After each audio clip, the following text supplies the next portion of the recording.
అంటారా? ఎన్నాళ్ళు? 6 నెలలేగా, ఇప్పే గడిచిపోతాయి. మీకు 6 నెలలాగే ఉంటుంది, కానీ మిమ్మల్ని చూడకుండా 6 నెలలు ఉండాలంటే అబ్బా నేను అసలు ఉండలేను బాబు. నేను మాత్రం నేను చూడకుండా ఎలా ఉండగలను అనుకున్నావు?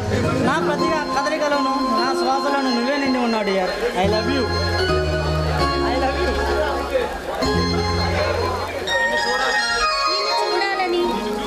నేను చూస్తూ అలాగే ఉండిపోవాలని నా మనసు ఎప్పటికప్పుడు తహతహలాడుతూ ఉంటుంది Narasimha. I love you Narasimha, I love you. ఇంతకు మీ మావయ్యకు మన పెళ్లి విషయం చెప్పావా? ఇంకా చెప్పలేదు. మీరు ట్రైనింగ్కి వెళ్ళి రండి, ఈలోపు చెప్తాను. మరి ట్రైనింగ్ నుంచి వస్తూ నీకేం తెచ్చేది?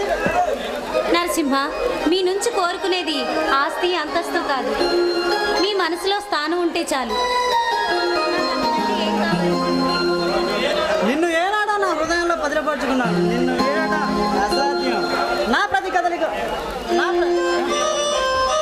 కదలికలోను నా శ్వాసలోను నువ్వే నిండి ఉన్నావు సంజన. మనిద్దరి శరీరాలు వేరైనా మనసు మాత్రం ఒక్కటే నరసింహ. మనసే కాదు, ప్రాణం కూడా ఒకటే అని తెలుసుకో. మనిద్దరిని ఇలా కలిపిన ఆ భగవంతుడికి మనం ఏ రుణం ఇచ్చి తీర్చుకోగలం చెప్పు? సరే సంజన, నేను వెళ్ళొస్తా. మరి అయ్యగారు 6 నెలలు సరిపడా మరి నాకేదైనా ఇస్తే బాగుంటుంది. ఎక్కడ పెట్టమంటావు? చుట్టం పట్ట నీ బుగ్గల మీద, లేదంటే మగవాళ్ళ మతిగతులు తప్పే నీ ఎదర ఎత్తుల మీద. కమాంటల్ చెప్పు, ఎక్కడ పెట్టమంటావు?